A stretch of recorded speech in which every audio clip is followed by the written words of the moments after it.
भक्तजनों को राधे राधे, जय श्री कृष्ण। संक्षिप्त गरुड़पुराण अध्याय 53 नव निधियों के लक्षणों से युक्त पुरुष के ऐश्वर्य एवं स्वभाव का वर्णन। सूत जी ने कहा, भगवान विष्णु से अष्ट निधियों के विषय में सुनकर ब्रह्मा जी ने उनका वर्णन इस प्रकार किया था कि पद्म, महापद्म, मकर, कच्छप, मुकुंद, कुंद, नंद, नील और शंख नामक अष्ट निधियां हैं। नवी निधि मिश्र कहलाती है। अब मैं उनके स्वरूप का वर्णन करता हूँ। पद्म निधि के लक्षणों से संपन्न मनुष्य सात्विक और दाक्षिण्य गुण से संपन्न होता है। वह सुवर्ण, चांदी और मूल्यवान धातुओं का संग्रह करके यतियों, देवताओं और यज्ञिकों को दान करता है। महापद्म चिन्ह से लक्षित व्यक्ति भी अपने संग्रहित धन आदि का दान धार्मिक जनों को करता रहता है। पद्म तथा महापद्म निधि संपन्न पुरुष सात्विक स्वभाव वाले कहे गए हैं। मकर निधि के चिन्ह से चिन्हित मनुष्य खड़ग, वाण एवं कुंद, भाला आदि अस्त्रों का संग्रह करने वाला होता है। वह नित्य श्रोत्रिय ब्राह्मणों को दान देता है और राजाओं के साथ उसकी सदा मित्रता बनी रहती है। द्रव्य आदि का आहरण करने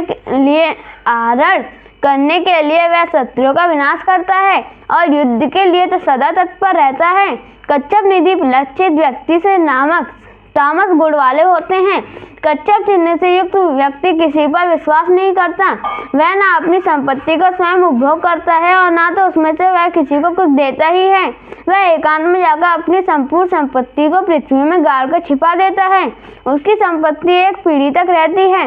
मुकुंद निधि के चिन्ह से अंकित पुरुष रजोगुण संपन्न होता है। वह राज्य संग्रह में लगा रहता है। वह भोगों का उपभोग करते हुए गायक और वैश्य आदि को धन देता है। नंद निधियों से युक्त व्यक्ति राजस्व तामस गुणों वाला होता है। वही कुल का आधार बनता है। वह स्तुति करने पर प्रसन्न होता है तथा बहुत सी स्त्रियों का पति होता है। पूर्व काल के मित्रों में उसकी प्रीति स्थिर होती रहती है। वह अन्य नए मित्रों के साथ प्रेम करने लगता है। नील निधि के चिन्ह से सुशोभित मानव सात्विक तेज से युक्त होता है। वह वस्त्र, धान्य आदि का संग्रह तथा ताड़गा आदि का निर्माण करता है। उसके द्वारा जनहित में आम्र आदि के उद्यान भी लगाए जाते हैं। उसकी संपत्ति 3 पीढ़ी तक रहती है। शंख निधि एक ही पुरुष पीढ़ी के लिए होती है।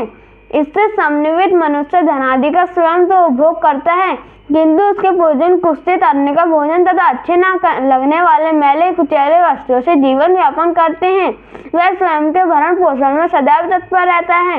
यदि वह किसी को कुछ वस्तु देता भी है तो वह व्यर्थ की वस्तु होती है, जिसका कोई उपयोग नहीं होता। मिश्र मिली जुली निधि के चिन्ह से युक्त होने पर मनुष्य के स्वभाव में मिश्रित फल दिखाई देते हैं। भगवान विष्णु ने भी निधियों का ऐसे स्वरूप का वर्णन शिव आदि देवों से किया था। उसको मैंने आप सभी को सुना दिया। अब हरिणी ने भुवन कोश आदि को जैसे वर्णन किया था वैसे ही मैं कह रहा हूँ।